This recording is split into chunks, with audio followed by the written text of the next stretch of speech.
Hi hello ಎಲ್ಲರಿಗೂ ನಮಸ್ಕಾರ. Welcome to Poorvi trends and talks. ಇವತ್ತಿನ ವಿಡಿಯೋದಲ್ಲಿ ಈಸಿಯಾಗಿ ಒಂದು 10 ನಿಮಿಷದಲ್ಲಿ ಪೆನ್ಸಿಲ್ ಪೌಚ್ನ ಯಾವ ಥರ ರೆಡಿ ಮಾಡ್ಕೊಳ್ಳೋದು ಅಂತ ಈ ವಿಡಿಯೋದಲ್ಲಿ ತೋರಿಸ್ತಾ ಇದ್ದೀನಿ. ನಾನಿಲ್ಲಿ ಒಂದು ನ್ಯಾಪ್ಕಿನ್ ಸೈಜ್ ಆಗಷ್ಟು ಬಟ್ಟೆಯನ್ನು ತೊಗೊಂಡಿದ್ದೀನಿ. ಅದೇ ರೀತಿಯಲ್ಲಿ ನಮ್ಮ ಮನೆಯಲ್ಲಿ ಶಾಪಿಂಗ್ ಬ್ಯಾಗ್ಸ್ ಇರುತ್ತೆ ಅಲ್ವಾ, ಆ ಬ್ಯಾಗ್ಸಿಂದ ಕೂಡ ನಾನು ತಗೊಂಡಿರುವಂತಹ ಫ್ಯಾಬ್ರಿಕ್ ಸೈಜಲ್ಲಿ ಆ ಒಂದು ಬ್ಯಾಗನ್ನು ಕೂಡ ಕಟ್ ಮಾಡಿಕೊಂಡು ತಗೊಂಡಿದ್ದೀನಿ. ಮೊದಲು ಇದೆರಡನ್ನು ಕೂಡ ನೀಟಾಗಿ ಒಂದರ ಮೇಲೆ ಒಂದು ವಿಡಿಯೋನಲ್ಲಿ ತೋರಿಸಿದ ಹಾಗೆ ಇರಿಸ್ಕೋಬೇಕು. ಇದನ್ನು ಸ್ಟಿಚ್ ಮಾಡ್ಕೊಳ್ಳಲಿಕ್ಕೆ ಒಂದು ಜಿಪ್ ಕೂಡ ಬೇಕು. ಮೊದಲು ನಾವು ತಗೊಂಡಿರುವಂತಹ ಕ್ಲಾತ್ ಬ್ಯಾಗ್, ನಂತರ ನಾವು ಸ್ಟಿಚ್ ಮಾಡ್ಕೊಳ್ಳಲಿಕ್ಕೆ ಪೌಚ್ ಮಾಡ್ಕೊಳ್ಳಲಿಕ್ಕೆ ತಗೊಂಡಿದ್ದೀವಲ್ವ, ಆ ಬಟ್ಟೆಯನ್ನು ರೈಟ್ ಡೈರೆಕ್ಷನಲ್ಲಿ ಇಟ್ಕೊಂಡು 4 ಎಡ್ಜಸನ್ನು ಒಂದು ಸ್ಟಿಚ್ ಹಾಕ್ಕೊಂಡು ಲೈನಿಂಗ್ ಜಾಯಿಂಟ್ ಮಾಡ್ಕೊಳ್ತೀವಲ್ವ, ಆ ರೀತಿಯಲ್ಲಿ ಜಾಯಿಂಟನ್ನು ಮಾಡ್ಕೋಬೇಕಾಗತ್ತೆ.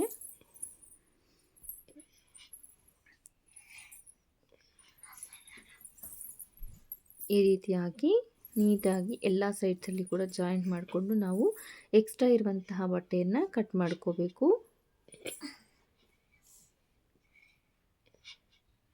ಸ್ವಲ್ಪ ಡಿಫ್ರೆಂಟ್ ಡಿಸೈನ್ಸಲ್ಲಿ ನಮಗೇನಾದರೂ ಇಷ್ಟ ಆಗಿರುವಂತಹ ನ್ಯಾಪ್ಕಿನ್ ಮೇಲೆ ಬೊಂಬೆ ಎಲ್ಲ ಬರುತ್ತಲ್ವ, ಆ ಥರದ್ರಲ್ಲಾದರೆ ಸ್ಟಿಚ್ ಮಾಡಿದ್ರೆ ಮಕ್ಕಳನ್ನ ಚೆನ್ನಾಗಿ ಇಷ್ಟಪಟ್ಟು ಯೂಸ್ ಮಾಡ್ಕೊಳ್ತಾರೆ.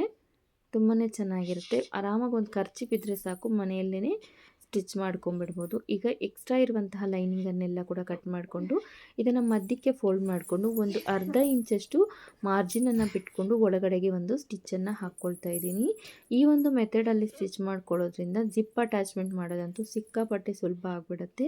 ಈವನ್ ನಮಗೆ ಟೈಲರಿಂಗ್ ಬಗ್ಗೆ ಗೊತ್ತಿಲ್ಲ ಅನ್ನೋರು ಕೂಡ ಈಸಿಯಾಗಿ ಅಟ್ಯಾಚ್ ಮಾಡ್ಕೋಬೋದು, ಅಷ್ಟು ಸುಲಭ. ನೋಡಿ, ನಾವು ತಗೊಂಡಿದ್ದೀವಲ್ಲ, ಸ್ಟಿಚ್ ಹಾಕ್ಕೊಂಡು ಎಕ್ಸ್ಟ್ರಾ ಬಿಟ್ಕೊಂಡಿದ್ದೀವಲ್ವ, ಆ ಬಟ್ಟೆ ಮೇಲೆ ಜಿಪ್ಗೆ 2 ಪಾರ್ಟ್ಸ್ ಇರುತ್ತಲ್ವ, ಓಪನ್ ಮಾಡಿದ್ಮೇಲೆ ಆ ಕಡೆಗೊಂದು ಈ ಕಡೆಗೊಂದನ್ನು ಇರಿಸ್ಕೊಂಡು ಸ್ಟಿಚ್ಚನ್ನು ಹಾಕ್ಕೊಳ್ಳೋದು ಅಷ್ಟೇ. ಒಂದು ಸ್ವಲ್ಪ ಗಮನ ಇಟ್ಕೊಂಡು ನೋಡಿ, ಆರಾಮಾಗಿ ಅರ್ಥ ಆಗಿಬಿಡುತ್ತೆ. ಒಂದು ಸ್ವಲ್ಪ ಕೂಡ ಕಷ್ಟ ಅನಿಸೋದೇ ಇಲ್ಲ. ಹೊಸದಾಗಿ ಹೊಲಿತಾ ಇರೋರು ಕೂಡ ಒಂದು ಮಿಷನ್ ಇದ್ದರೆ ಸಾಕು, ಮನೆಯಲ್ಲೇ ಆರಾಮಾಗಿ ಒಂದು ವಿಡಿಯೋನ ನೋಡಿಕೊಂಡು ಹೊಲ್ಕೊಬಿಡ್ಬೋದು. ಅಷ್ಟೊಂದು ಸಿಂಪಲ್ಲಾಗಿ ಒಂದು ಜಿಪ್ಪನ್ನು ಅಟ್ಯಾಚ್ ಮಾಡೋದನ್ನು ಹೇಳ್ಕೊಡ್ತಾ ಇದ್ದೀನಿ. ಹಾಫ್ ಇಂಚ್ ಮಾರ್ಜಿನ್ ಬಿಟ್ಕೊಂಡು ಸ್ಟಿಚ್ ಹಾಕ್ಕೊಂಡಿರ್ತೀವಲ್ವ, ಆ ಮಾರ್ಜಿನಲ್ಲಿ ನಾವು ಈ ಒಂದು ಜಿಪ್ಪನ್ನು ಇರಿಸ್ಕೊಂಡು ಆ ಕಡೆ ಒಂದು ಈ ಕಡೆ ಒಂದು ಇರಿಸ್ಕೊಂಡು ಸ್ಟಿಚ್ಚನ್ನು ಹಾಕ್ಕೊಬಿಡೋದು ಅಷ್ಟೇ. ನಾವು ಹಾಕ್ಕೊಳ್ಳುವಾಗ ಮಧ್ಯದಲ್ಲಿ ಜಿಪ್ ಅಡ್ಡ ಬರುತ್ತೆ ಅಲ್ವ, ಆಗ ಜಿಪ್ಪನ್ನು ಹಿಂದೆ ಮುಂದೆ ಜರುಗಿಸ್ಕೊಂಡು ನಾವು ಸ್ಟಿಚ್ಚನ್ನು ಹಾಕ್ಕೋಬೇಕಾಗತ್ತೆ.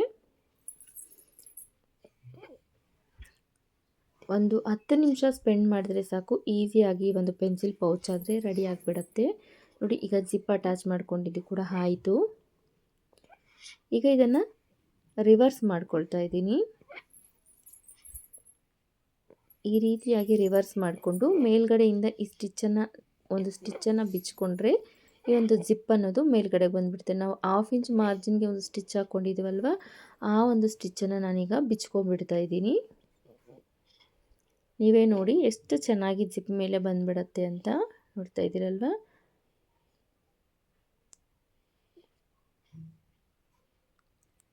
ನೋಡಿ, ನಾವು ಈ ಒಂದು ಸ್ಟಿಚ್ಚನ್ನು ಹಾಕ್ಕೊಳ್ಳುವಾಗ ಸ್ಟಿಚ್ಚಸನ್ನು ಒಂದು ಸ್ವಲ್ಪ ಲೂಸಾಗಿ ಇಟ್ಕೊಂಡು ಹಾಕ್ಕೊಂಡ್ರೆ ಆರಾಮಾಗಿ ಇದನ್ನು ಬಿಚ್ಕೊಂಡ್ಬಿಡ್ಬೋದು.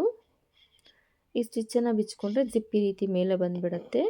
ಈಗ ನಂತರ ಇದನ್ನು ರಿವರ್ಸ್ ಮಾಡಿಕೊಂಡು 2 ಸೈಡ್ಸಲ್ಲಿ ಕೂಡ ಒಂದೊಂದು ಸ್ಟಿಚ್ಚನ್ನು ಹಾಕ್ಕೋಬೇಕು. ಅದಕ್ಕಿಂತ ಮೊದಲು ಈ ಕಾರ್ನರ್ಸಲ್ಲಿ ಅರ್ಧ ಇಂಚು ಮೇಲ್ಭಾಗಕ್ಕೆ ಕಟ್ ಮಾಡಿಕೊಂಡು ಸ್ಕ್ವೇರ್ ಶೇಪಲ್ಲಿ ಕಟ್ಟಿಂಗನ್ನು ಮಾಡ್ಕೋಬೇಕು. ನಾವು ತಗೊಂಡಿರೋದು ಸ್ಮಾಲ್ ಸೈಜ್ ಪರ್ಸ್ ಅಲ್ವಾ, ಇದಕ್ಕೊಂದು ಅರ್ಧ ಇಂಚು ಕಟ್ ಮಾಡಿಕೊಂಡ್ರೆ ಸಾಕಾಗತ್ತೆ. ಈಗ ನೋಡಿ, ಈ ಲಾಸ್ಟಲ್ಲಿ ಒಂದು ಸ್ಟಿಚ್ಚು,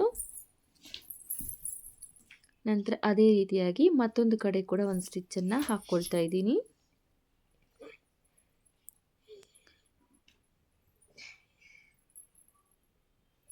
ಈಗ ನಾವು ಕಟ್ ಮಾಡ್ಕೊಂಡಿದ್ದೀವಲ್ವ, ಈ ಒಂದು ಸ್ಕ್ವೇರ್ ಶೇಪು ಅಲ್ಲಿ ಒಂದು ಸ್ವಲ್ಪ ಈ ರೀತಿ ಸ್ಟ್ರೈಟಾಗಿ ಎಳ್ಕೊಂಡ್ರೆ ಎರಡು ಒಂದು ಕಡೆಗೆ ಬರುತ್ತೆ.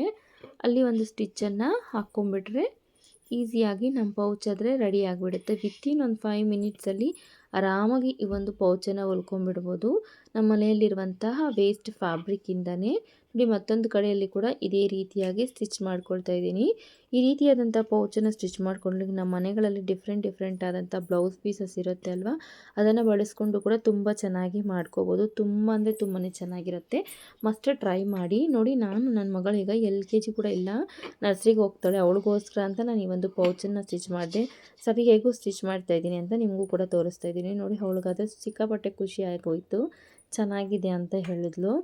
ವಿಡಿಯೋ ಇಷ್ಟ ಆಗಿದ್ದಲ್ಲಿ ಲೈಕ್ ಮಾಡಿ, ಶೇರ್ ಮಾಡಿ, ನಮ್ಮ ಚಾನಲ್ನ ಸಬ್ಸ್ಕ್ರೈಬ್ ಮಾಡ್ಕೊಳ್ಳಿ. ಪಕ್ಕದಲ್ಲೇ ಇರುವಂಥ ಬೆಲ್ಲೈಕನನ್ನು ಕ್ಲಿಕ್ ಮಾಡಿ, ಆಲ್ ಅಂತ ಕ್ಲಿಕ್ ಮಾಡಿದ್ರೆ ಅಪ್ಲೋಡ್ ಮಾಡಿದ ವಿಡಿಯೋ ನೋಟಿಫಿಕೇಷನ್ ಬೇಗನೆ ಸಿಗುತ್ತೆ.